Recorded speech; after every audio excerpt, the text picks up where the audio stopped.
اب اگر یہ ذہن میں آ جائے کہ ڈائریکٹ ٹکراؤ ان لوگوں کا اہل بیت سے نہیں تھا، ان کا ڈائریکٹ ٹکراؤ اصل میں اللہ اور اللہ کے رسول سے تھا.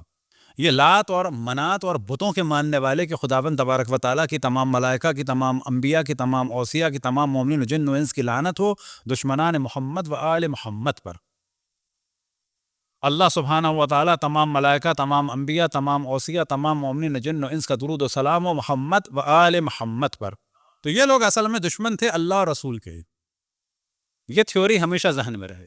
جب یہ اٹیک کرتے تھے شریعت پہ تو سامنے جو اسلام کا سیکیورٹی سسٹم تھا یا جو اسلام کا دفاعی نظام تھا وہ تھا امامت اہل بیت. تو تیر لگتے تھے جا کے. یعنی اب اگر میرے سامنے کوئی پروٹیکشن کی چیز ہو، چاہے وہ میٹل ہو، گلاس ہو یا زرہ ہو، اب اگر وہ تیر چلائے گا تو کس پہ آ کے لگے گا؟ تو ہدف یہ ہے یا یہ ہے؟ تو یاد رکھیں ہدف رسول اللہ اور اللہ سبحانہ و تعالیٰ کی وحدانیت تھی. اب اگر اہل بیت اللہ رسول کا دفاع نہ کرتے تو پھر ان پہ حملے بھی نہ، کیونکہ جس نے شخص نے کہا تھا اشرف الانبیاء کو حجر و ہذیان و بڑبڑانے کی نسبت دی تھی، وہ اصل میں رسول اللہ کا دشمن، پورا نیٹ ورک رسول اللہ کا دشمن تھا اور ہے.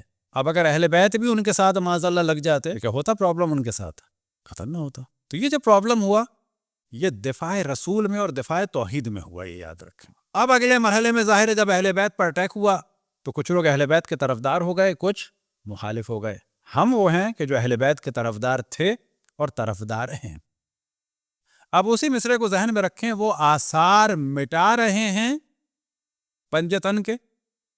ہمارے یہاں کیا تاکید ہے کہ کسی بھی طریقے سے محمد والے محمد کا ذکر ہو، چاہے نوحے کے ذریعے، مرثیے کے ذریعے، سوس کے ذریعے، سلام کے ذریعے، نظر کے ذریعے، نیاز کے ذریعے، منت کے ذریعے، تابوت کے ذریعے، علم کے ذریعے، زلجنے کے ذریعے، کسی توغرے کے ذریعے، علم کے ذریعے، تابوت کے ذریعے، جھولے کے ذریعے، جشن کے ذریعے، مجلس کے ذریعے، کسی بھی طریقے سے ذکر محمد والے محمد ہو، یہ افضل ترین عبادات میں سے ہے.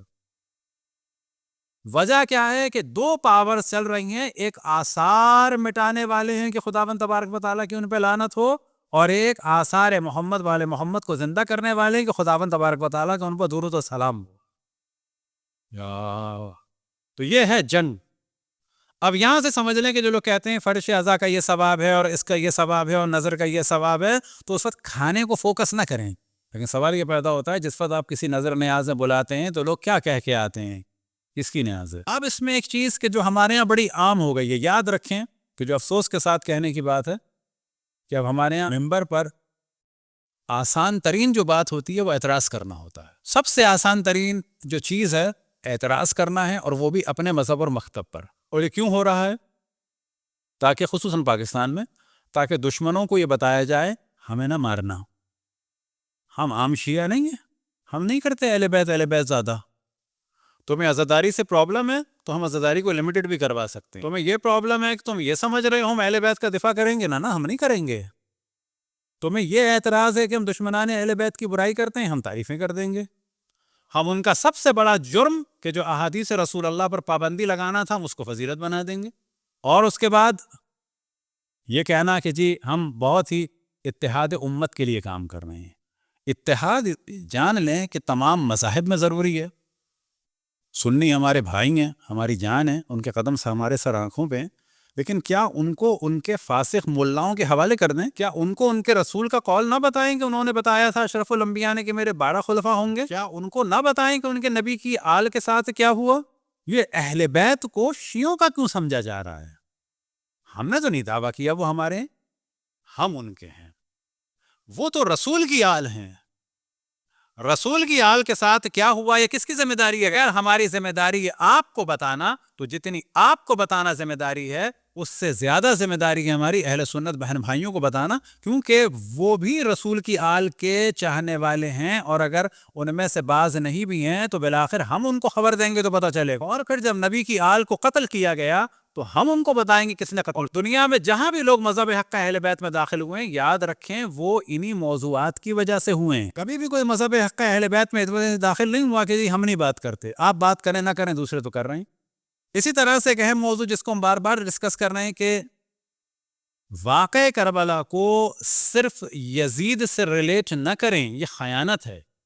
یزید نے کیا، لیکن ایسا نہ بننے دیں کہ جی وہ ایک شرابی تھا اور وہ بس ایک لاؤبالی تھا، ایک شاعر تھا، ایک فاسق و فاجر زانی شرابی تھا، اس نے ایسا کام کر دیا نا۔ وہ 60 ہجری میں آیا تھا اپنے باپ کے ذریعے سے، اور اس باپ کی اس بیعت کی مخالفت سب نے کی، اور اس کے باپ کو بھی جو لوگ لائے تھے پلاننگ کے تحت لائے تھے، اور اہل بیت پہ ظلم جو ہے وہ 60 یا 61 ہجری میں نہیں ہوا تھا، وہ اشرف الانبیاء کے فوراً بعد شروع ہو۔ لہٰذا ان ایام کے بارے میں ذہن میں رکھیں، کل دوبارہ توجہ دلائیں گے۔ 28 کو اشرف الانبیاء کی شہادت ہے، اگر 11 ہجری کو ذہن میں رکھیں، وہ انشاءاللہ کل تابوت ہوگا اشرف الانبیاء، اور اشرف الانبیاء کے دنیا سے جاتے ہی اسلام کو اس کے محور سے ہٹایا گیا سقیفہ میں۔ یہ کب ہوا واقعہ؟ انہی ایام میں۔